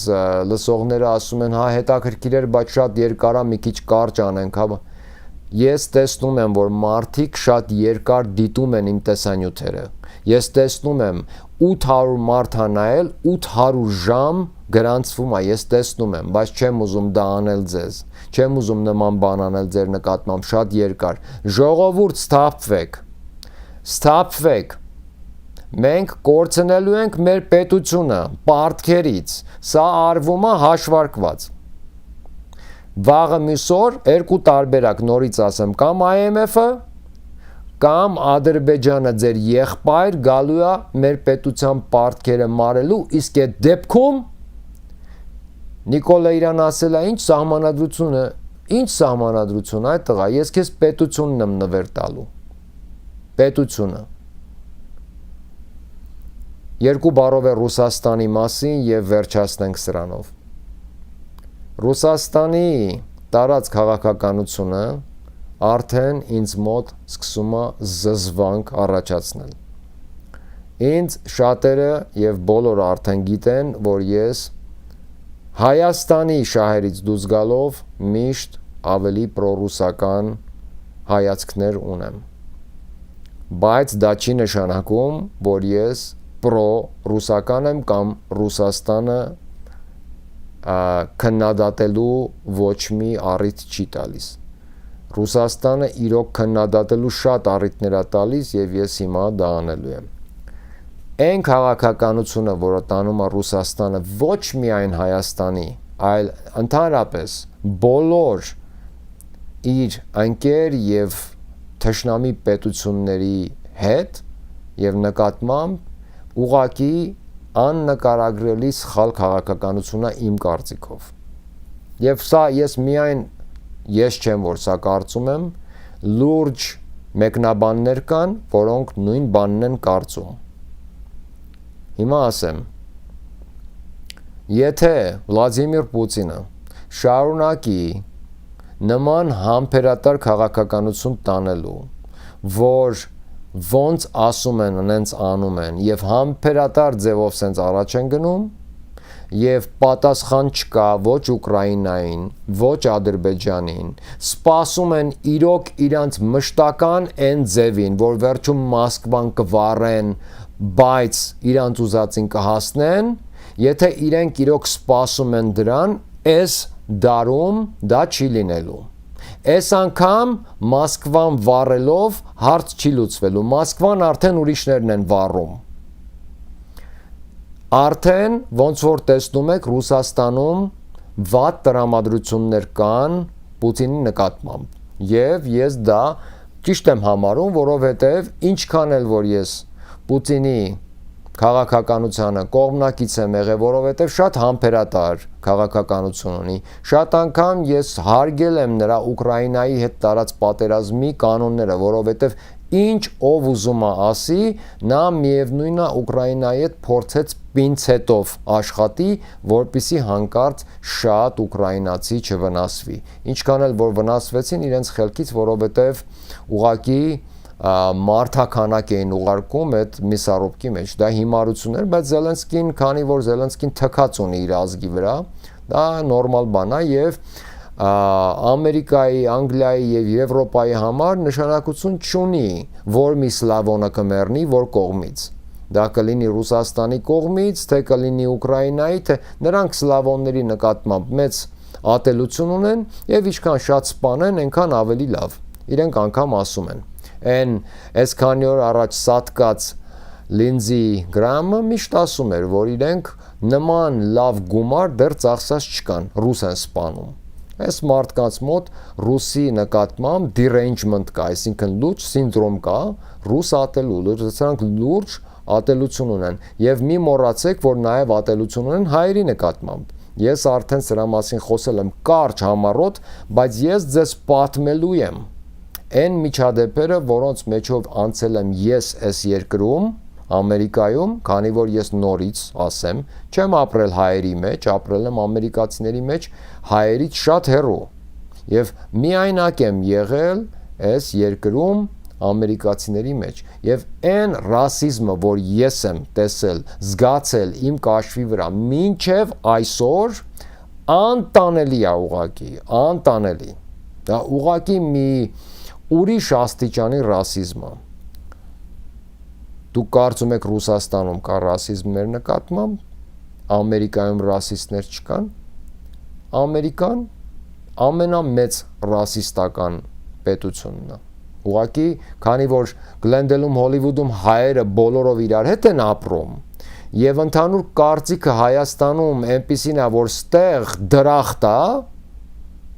այս մարդիկ չեն ուզում հասկանալ, որ հայերը եկել են ուրիշ պետության մեջ, ստեղծել են Հայաստան, բոլորով ապրում են իրար հետ, իրար կողք, ուրիշ մարդ չեն տեսնում, ուրիշ մարդ էլ իրենց չի տեսնում։ Բայց մի հատ գնացեք կոմենտներ կարդացեք, թե հայերի նկատմամբ ինչ ատելություն կա Լոս Անջելեսում ընդհանուր առմամբ։ Մինչև YouTube-ում իմ տեսանյութերը տեղադրելը, ես տեսանյութերը տեղադրում TikTok-ի վրա եւ իմ տեսանյութերը բոլորը համարյա դրա մասին էին, թե ինչպես են ատում մեր ազգին եւ ուզում էի բացատրեի ամերիկացիներին, որ մի ատեք մեր ազգին, մենք նախ առաջին հերթին մուսուլման չենք, երկրորդ հերթին դուք սխալ եք հասկանում հային, մենք ամենասխալ հասկացված տեսակն ենք, ethnic group-ն ենք, այսինքն ազգությունն ենք Ամերիկայում, իրոք դա այդպես է, մենք ամենասխալ հասկացված կուլտուրան ունենք եւ մշակույթը Ամերիկայում, սրանք չեն հասկանում մեզ ընդհանրապես, երբ որ սկսում են ճանաչել հային, մտնում են հայի օջախ, սկսում են ճանաչել, մեր անունով են երդվում, իրոք սկսում են սիրել հային, բայց մինչև դա մենք միշտ անգլերեն ասեմ disadvantage-ի մեջ ենք, որովհետև disadvantage դա բացասական դու միշտ մինուսավոյի մեջ ես, այսինքն ինքը երբ որ քեզ տեսնում ամերիկացին, առաջին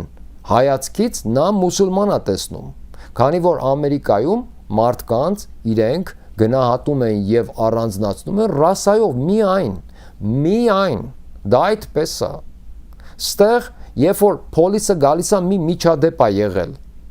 ասենք թե, պոլիսը գալիս է մեկից բան վերցնելու, վկայություն վերցնելու։ Պատմում է այդ մի կինը, ասենք միջադեպի մասին։ Ասում է, this black guy was driving this Cadillac, այս սև մարդը քշում էր Cadillac-ը, he was making a turn and this Asian guy was coming on his bicycle. Այս նեղ աչքերը գալիս էր, այսինքն չինացին, իր հեծանիվով գալիս էր։ He made a turn, then this white guy right there, he came in with his truck and hit both of them. Այս մի սպիտակ տղեն էլ ասում է եկավ իր բանով գրուզավիկով կամ pick-up truck-ով խփեց այս երկուսին։ Դուք հասկանում եք, սենց են իրենք մարդկանց։ Հետո կարող է իմ համար ասեն the guy with the beard, the Caucasian guy. Այս մի կովկասցի տղեն էլ սենց արեց, հասկանում եք։ Այս մարդիկ իրար ռասայով են նկարագրում։ Այս երկրում ամբողջ օրը, եթե դու միացնում ես տելևիզորը, չէ, առավոտից գիշեր ռասային կռիվներ են գնում։ Սևերը սենց ասեցին, էսին հենց ասեց, ինենց ասեց, սևին եթե դուք սենց չանեիք, 100 տարի սենց չերնի, սպիտակները սենց են, դուք հասկանում եք, սա ռասիստական տերություն է։ Մեզ ստեղ չեն ընդունում, բացի դրանից մեր ազգը անում է որոշակի բաներ, որի համար պատասխան ենք տալի մենք բոլորս, ու շատ վատ պատասխան ենք տալի մենք։ Դրա մասին ես կխոսեմ իմ TikTok-ի վրա, ես փորձում եմ ամերիկացիներին ծանոթացնեմ մեր հետ, ասեմ, որ ամեն ինչը տենց չի, ոնց որ դուք կարծում եք։ Ես 30 տարի ռասիզմի մեջ եմ ապրել, թե ինչերի մեջով եմ անցել ես ռասիզմի պատճառով, դրան կպատմեմ ես։ Ժողովուրդ, սա մեր պատմությունն է այս պահին։ Մենք իրոք ընկել ենք շատ վատ անկյուն։ Խնդրում եմ ստապվեք։ Մենք բոլորով պետքա կլինի դա Նիկոլ Փաշինյանի կողմնակից, թե մյուսների, մենք ամեն ինչ պետքա անենք Գագիկ Ծառուկյանի ազատության համար։ Սա բոլորի ձերբակալությունն է, սա Գագիկ Ծառուկյանի ձերբակալությունը չի, սա բոլորս ենք ձերբակալվել մենք սրանով, սա ցույց է տալի մեզ, որ մի մարդ իրան արդեն լրիվ դրել է բռնապետի տեղ եւ ինքը արդեն ամենևին պատասխանատվություն չունի տալու եւ ոչ մի բան չունի, այսինքն նա պատասխանատու չի ոչ մեկի ինքը չունի տալու ոչ մի բացատրություն իր արարքների համար։ Նրան ասել են արա ինչ պետքա, որ բերես երկիրը ծնկի, եւ նա անում է։ Սրանով շատ բան ունեմ ասելու ճիշտն ասած, բայց մի բան էլ ավելացնեմ, ես Ռուսաստանի մասին եմ խոսում, Ռուսաստանի քաղաքականությունը իրոք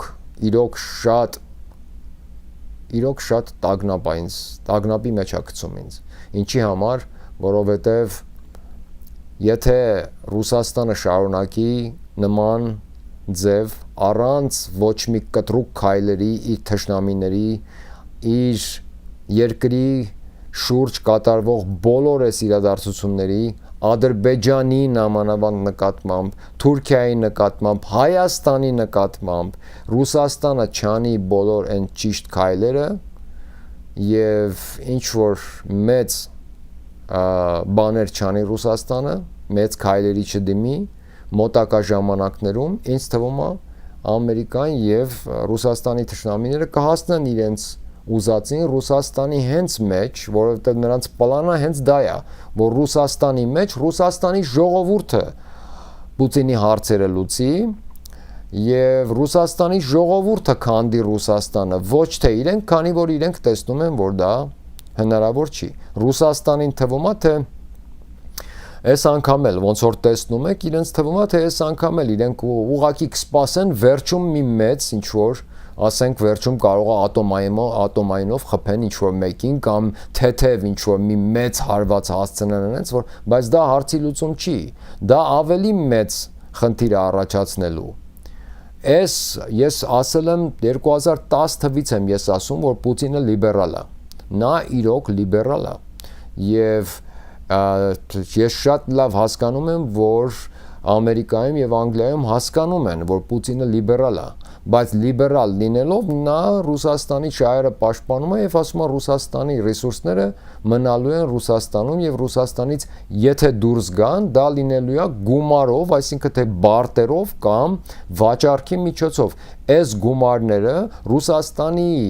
ռեսուրսների գումարները պատկանում են ռուս ժողովրդին եւ Ռուսաստանին, չեն պատկանում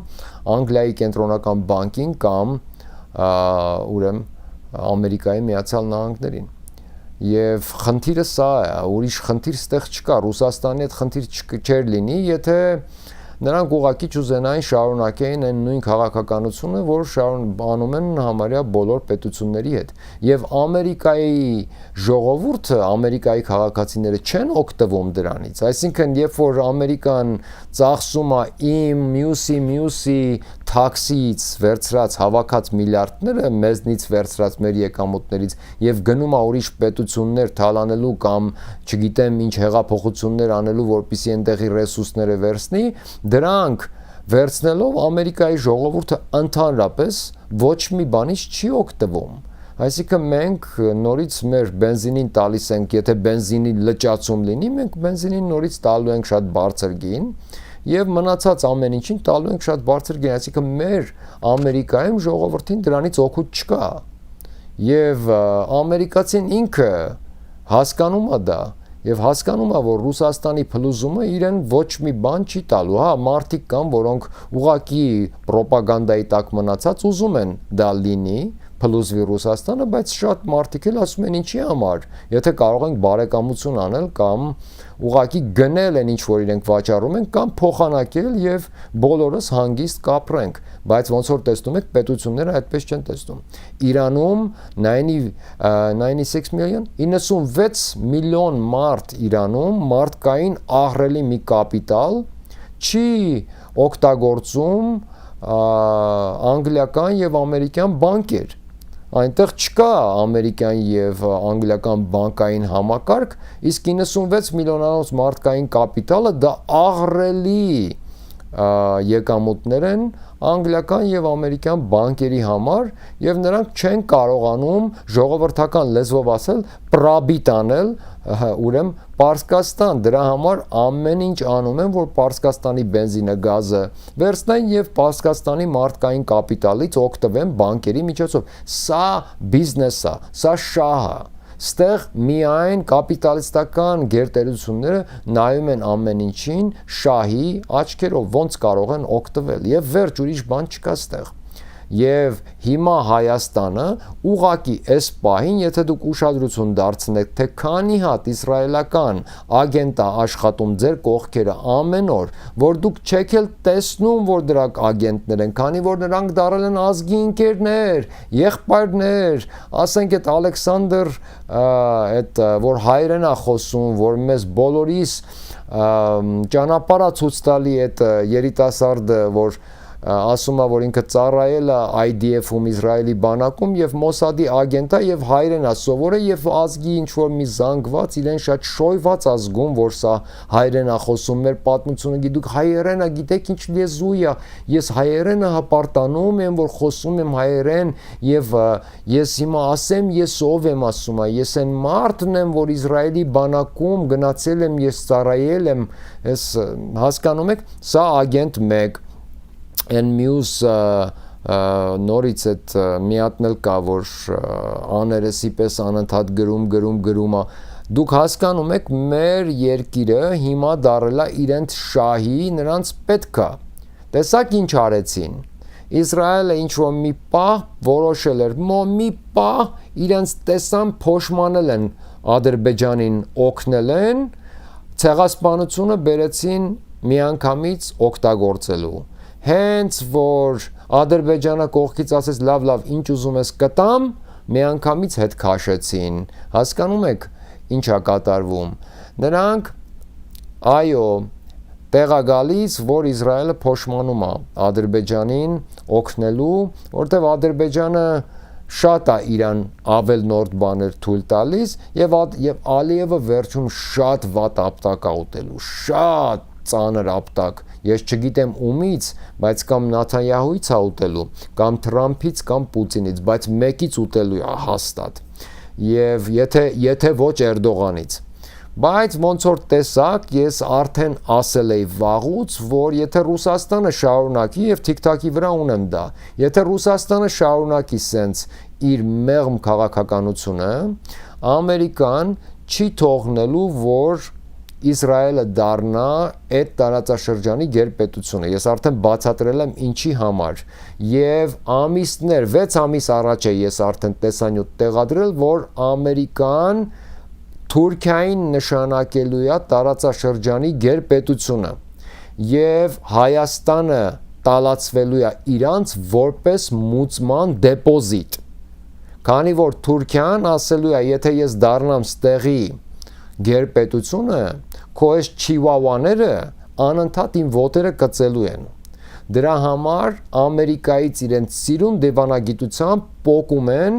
F-35 ինքնաթիռները, որովհետև ասել են Իսրայելը նա ինչ զենքեր ունի, մենք չենք կարող նրանց դիմադրել, Թրամփը ասել է դու գործ չունեք, ես ձեզ կտամ, ինչ որ պետքա, որպեսզի դիմադրեք, իսկ Հայաստանում նստած է մեր շինոկը, պրոբլեմ չկա, դուք կստանաք Հայաստանը։ Եվ տեսեք ինչ է կատարվում, մեր պետությունը տալիս են, կռախի են բերում, որպեսզի տան։ Մեր պետությունը անցնելու է Թուրքիային եւ Ադրբեջանին եւ դա լինելու է ֆինանսական պատճառով։ Ոչ թե իրանք մտնելու են գրավեն, այլ կռախի դիմաց է կանգնելու Հայաստանը։ Նիկոլ Փաշինյանը ասել է, դե ես փորձում եմ Եվրոպա տանել, նա Թուրքիան գնում է Եվրոպա։ Իրա հետ կգնաք։ Առավոտ ժամը 7-ին ըտեղեղի կգանք քեզը կվերցնենք, իրար հետ կգնանք։ Այդ այնց հասկանում եք, դա է լինելու վերջում։ Եթե սենց շարունակվեց։ Եթե Ռուսաստանը շարունակի իրես թույլ քաղաքականությունը, շատ թույլ, եւ Թուրքիան իր հանդարտ եւ համբերատար դիվանագիտությամբ ստանում է իր ուզած զենքերը։ Իսկ հիմա մի բան էլ ասեմ եւ սրանով ավարտեմ։ Երբ որ ես ասում եի, որ Լուկաշենկոն թագավոր է, այ ասեմ ինչի համար էի ասում, որ ես ասում եի Հայաստանը պետքա դառնա այդ այնց թագավորություն, Լուկաշենկոն իրեն չի նշանակե դեռ թագավոր, նա դեռ դիկտատոր է համարվում, մի օր կդառնա թագավոր երևի, ես ձեզ ասեմ, տեսակ ոնց Լուկաշենկոն Պուտինի կոշիկները համբյուրելով բերեց իր պետության մեջ դրեց ատոմային ռումբերը, այսինքն մշտական ապահովեց թե Բելորուսյան, թե իր աթոռը։ Տեսակ։ Իսկ տեսակ հիմա ինչ արեց։ Երբ որ Պուտինը ասեց ես քո օգնության կարիք ունեմ, որ գաս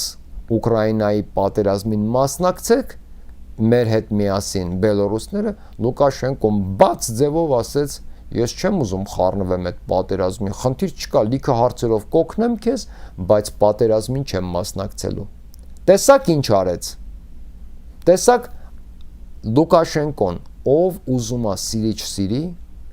դուք պետքա հարգեք այդ մարդու տարած ճիշտ քաղաքականությունը իր պետության համար։ Իր պետության համար։ Ես Հայաստանում այդ այնց լիդեր եմ տեսնում, մարդ,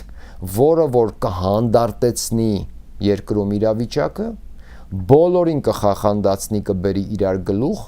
ազգը ավելի ճիշտ կսկսի հասկանալ իր կողքերը ինչա կատարվում, դեգրադացումից դուրս կգա, ինվեստիցիաներ կգան երկիր,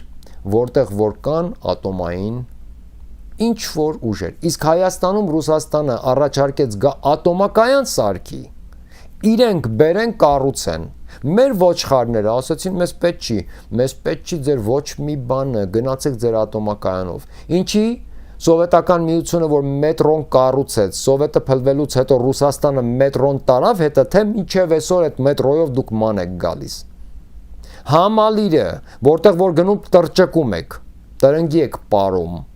Սովետական միությունը հետը տարավ, հիմա Մոսկվայում է կանգնած համալիրը, թե թողեցին այդտեղ։ Խելացի քաղաքականություն է պետք ունենալ, խելացի լիդերա պետք ունենալ, խելացի է պետք լինել։ Մենք մեր հիմարությունից հասել ենք այսօրվան։ Մեզ պետք է խելացի, դիվանագետ, ճիշտ, շատ հեռուն տեսնող եւ պետք եղած տեղը ապտակ տվող լիդեր, որը որ փողով հետաքրքրված չի, որին փողը չի հետաքրքրում այդքան, որին ճոխությունները չեն հետաքրքրում։ Նիկոլի նման չի պատկերացնում ինքն իրան գլխարկով, այտենց որ վաղը մյուսօր պետք է այդ կադրերը հետագա մարդիկ նայեն, Hermes գալստուկ կապի, որ չէր կարողանում սկի իր լվացքի մեքենայի պարտքը փակի, հիմա $500 գալստուկներից պակաս գալստուկ չի կապում։ Հասկանում եք։ $1800 գլխարկներ է դնում գլխին։ Հասկանում եք։ Մեզ նման լիդեր պետք չի։ Մեզ պետք է լիդեր, որ ամեն ինչ տեսել է իր կյանքում, ամեն ինչ ունի, նորմալ ընտանիք ունի, այսինքն կհարգի ընտանիքներին եւ նրանց սնվելու այդ կարևորությունը կհասկանա եւ ունի այն ինչ որ ես ասացի, որ պետք է ունենա։ Ժողովուրդ, հերիք է այսքանը, արդեն շատ երկար տեսանյութ եղավ, նորից կմիանամ կխոսեմ, խնդրում եմ միասին իրար հետ